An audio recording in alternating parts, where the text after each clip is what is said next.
ಜ್ಞಾನವಾಪಿ ಕೇಸ್ನಲ್ಲಿ ಹಿಂದೂಗಳಿಗೆ ಮತ್ತೊಂದು ಜಯ ಸಿಕ್ಕಿರುವಂತದ್ದು. ಜ್ಞಾನವಾಪಿಯಲ್ಲಿ ಹಿಂದೂಗಳ ಪೂಜೆಗೆ ಯಾವುದೇ ತಡೆ ಇಲ್ಲ ಅಂತ ಅಲಹಾಬಾದ್ ಹೈಕೋರ್ಟ್ನಿಂದ ಮಹತ್ವದ ಆದೇಶ ಇದೆ. ಜ್ಞಾನವಾಪಿಯಲ್ಲಿ ಪೂಜೆಗೆ ತಡೆ ಕೋರಿ ಸಲ್ಲಿಸಿರುವಂತಹ ಅರ್ಜಿ ವಜಾ ಆಗಿದೆ. ವಜಾಗೊಳಿಸಿದ ಅಲಹಾಬಾದ್ ಹೈಕೋರ್ಟ್ ಇದು ಫೆಬ್ರವರಿ 6ಕ್ಕೆ ಮುಂದಿನ ವಿಚಾರಣೆಯನ್ನ ಮುಂದೂಡಿದೆ ನ್ಯಾಯಾಲಯ. ಇದೀಗ ಮತ್ತೊಂದು ಗೆಲುವು ಅಂತಾನೆ ಹೇಳ್ಬೋದು.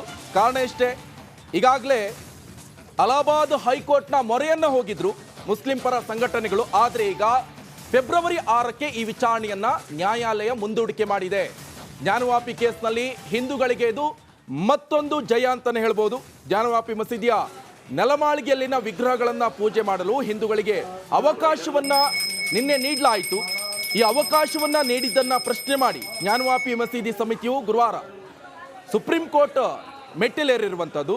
ಆದರೆ ಈ ಕುರಿತು ವಾರಣಾಸಿ ನ್ಯಾಯಾಲಯ ನೀಡಿರುವಂಥ ತೀರ್ಪನ್ನ ಪ್ರಶ್ನಿಸಿ ಅಲಹಾಬಾದ್ ಹೈಕೋರ್ಟ್ ಮೊರೆ ಹೋಗುವಂತೆ ಸುಪ್ರೀಂ ಕೋರ್ಟ್ ಹೇಳಿದೆ. ಈ ಹಿನ್ನೆಲೆಯಲ್ಲಿ ಸುಪ್ರೀಂ ಕೋರ್ಟ್ನ ಆದೇಶದಂತೆ ಅಂದ್ರೆ ಹೇಳಿರುವಂಥ ಹಿನ್ನೆಲೆಯಲ್ಲಿ ಅಲಹಾಬಾದ್ ಹೈಕೋರ್ಟ್ನ ಮೊರೆಗೆ ಹೋದ್ರು. ಆದರೆ ಈಗ ಈ ತಡೆ ಕೊಟ್ಟಿದ್ರಲ್ಲ ಅರ್ಜಿ, ಆ ಅರ್ಜಿಯನ್ನೇ ಈಗ ವಜಾ ಮಾಡಲಾಗಿದೆ. ಮುಸ್ಲಿಂ ಕಮಿಟಿ ಅರ್ಜಿ ವಜಾಗೊಳಿಸಿ ಅಲಹಾಬಾದ್ ಹೈಕೋರ್ಟ್ ಈ ಆದೇಶವನ್ನು ಕೊಟ್ಟಿರುವಂಥದ್ದು. ಫೆಬ್ರವರಿ 6ಕ್ಕೆ ಮುಂದಿನ ವಿಚಾರಣೆಯನ್ನ ಮಾಡಲಿದ್ದೀವಿ ಅಂತ ನ್ಯಾಯಾಲಯ ಹೇಳಿದೆ.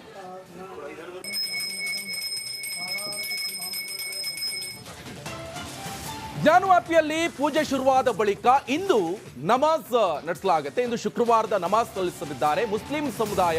ಜ್ಞಾನವಾಪಿ ಸುತ್ತಮುತ್ತ ಈ ಹಿನ್ನೆಲೆಯಲ್ಲಿ ಬಿಗಿ ಬಂದೋಬಸ್ತ್ ಕೂಡ ಮಾಡಿದ್ದಾರೆ ಪೊಲೀಸ್ನವರು. ಇಂದು ವಾರಣಾಸಿ ನಗರ ಬಂದ್ಗೆ ಕರೆಯನ್ನ ನೀಡಿದ್ದಾರೆ ಮುಸ್ಲಿಂ ಮುಖಂಡರು. ಮುಸ್ಲಿಂ ಸಮುದಾಯದ ವ್ಯಾಪಾರಿಗಳಿಂದ ಅಂಗಡಿ ಮುಚ್ಚಿ ಬಂದ್ಗೆ ಬೆಂಬಲ ಕೂಡ ವ್ಯಕ್ತವಾಗ್ತಾ ಇರುವಂಥದ್ದು. ಇಂದು ವಾರಣಾಸಿ ನಗರ ಬಂದ್ಗೆ ಮುಸ್ಲಿಂ ಮುಖಂಡರು ಕರೆಯನ್ನ ನೀಡಿರುವಂಥದ್ದು. ಇವತ್ತು ಶುಕ್ರವಾರ, ನಿನ್ನೆ ಜ್ಞಾನವಾಪಿಯಲ್ಲಿ ಪೂಜೆ ಶುರುವಾದ ಬಳಿಕ ಇಂದು ನಮಾಜ್ ಕೂಡ ನಡೆಸಲಾಗುತ್ತೆ. ಇಂದು ಶುಕ್ರವಾರದ ನಮಾಜ್ ಸಲ್ಲಿಸುವ ಮುಸ್ಲಿಂ ಸಮುದಾಯ ಜ್ಞಾನವಾಪಿ ಸುತ್ತಮುತ್ತ ಬಿಗಿ ಬಂದೋಬಸ್ತ್ ಕೂಡ ಪೊಲೀಸರು ಮಾಡಿಕೊಂಡಿದ್ದಾರೆ. ಇದು ವಾರಣಾಸಿ ನಗರ ಬಂದ್ಗೆ ಕರೆಯನ್ನ ನೀಡಿದ್ದಾರೆ ಮುಸ್ಲಿಂನ ಮುಖಂಡರು. ಮುಸ್ಲಿಂ ಸಮುದಾಯದ ವ್ಯಾಪಾರಿಗಳಿಂದ ಅಂಗಡಿ ಮುಚ್ಚಿ ಬಂದ್ಗೆ ಬೆಂಬಲವನ್ನ ನೀಡಿರುವಂಥದ್ದು. ಕಾರಣ ಅಷ್ಟೇ, ನಿನ್ನೆ ಹಿಂದೂಗಳಿಗೆ ಪೂಜೆ ಮಾಡಲು ಅವಕಾಶವನ್ನ ಕಲ್ಪಿಸಿಕೊಟ್ಟಿರುವಂಥದ್ದು. ಇನ್ನೊಂದು ಕಡೆಯಲ್ಲಿ ಈ ಅಲಹಾಬಾದ್ ಹೈಕೋರ್ಟ್ನಿಂದ ಈ ಮಹತ್ವದ ಆದೇಶ ಬಂದ ನಂತರ ಪೂಜೆ ಕೂಡ ಸಲ್ಲಿಸಲಾಗ್ತಾ ಇರುವಂಥದ್ದು. ಇವತ್ತು ಶುಕ್ರವಾರ, ಇವತ್ತು ಮುಸ್ಲಿಂ ಮುಖಂಡರು ಅಲ್ಲಿ ನಮಾಜ್ ಮಾಡುವಂಥ ನಿಟ್ಟಿನಲ್ಲಿ ಬಂದಿರುವಂಥದ್ದು. ಈ ಹಿನ್ನೆಲೆಯಲ್ಲಿ ಪೊಲೀಸ್ನವರು ಕೂಡ ಬಿಗಿ ಬಂದೋಬಸ್ತನ್ನು ಒದಗಿಸಿದ್ದಾರೆ, ಯಾವುದೇ ರೀತಿ ಅಹಿತಕರ ಘಟನೆಗಳು ನಡೆಯದಂತೆ.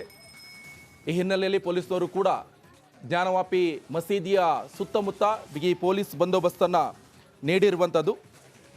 ನಿನ್ನೆ ತೀರ್ಪು ಬಂದ ಕೆಲವೇ ನಿಮಿಷಗಳಲ್ಲಿ ಕೂಡ ಹಿಂದೂ ಮುಖಂಡರು ಪೂಜೆಯನ್ನು ಮಾಡಿದ್ದಾರೆ. ತೀರ್ಪು ಬಂದ ಕೆಲವೇ ನಿಮಿಷಗಳಲ್ಲಿ ಅಂದರೆ ರಾತ್ರಿ 10:30 ಸುಮಾರಿಗೆ ಜ್ಞಾನವಾಪಿ ಮಸೀದಿಯ ನೆಲಮಾಳಿಗೆಯಲ್ಲಿನ ವಿಗ್ರಹಗಳಿಗೆ ಪೂಜೆಯನ್ನು ನೆರವೇರಿಸಿದ್ರು. ಆ ದೃಶ್ಯವನ್ನು ಕೂಡ ನೀವು ಗಮನಿಸ್ತಾ ಇರ್ಬೋದು.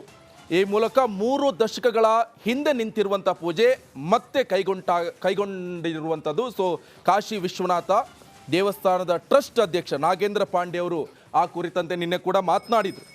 ಈ ನೆಲಮಾಳಿಗೆಗೆ 31 ವರ್ಷಗಳ ಬಳಿಕ ಪೂಜೆಗಾಗಿ ತೆರೆಯಲಾಗಿದೆ. ಪೂಜೆ ಕೂಡ ಸಲ್ಲಿಕೆ ಮಾಡಲಾಗ್ತಾ ಇದೆ. ಈ ನಿಟ್ಟಿನಲ್ಲಿ ಪೂಜೆ ಮಾಡ್ತಾ ಇದ್ದಾರೆ. ಆದರೆ ಇವತ್ತು ಶುಕ್ರವಾರನ ಹಿನ್ನೆಲೆಯಲ್ಲಿ ಮುಸ್ಲಿಂ ಮುಖಂಡರು ನಮಾಜ್ ಮಾಡುವಂಥ ನಿಟ್ಟಿನಲ್ಲಿ ಮಸೀದಿ ಬಳಿ ಬರ್ತಾ ಇದ್ದಾರೆ.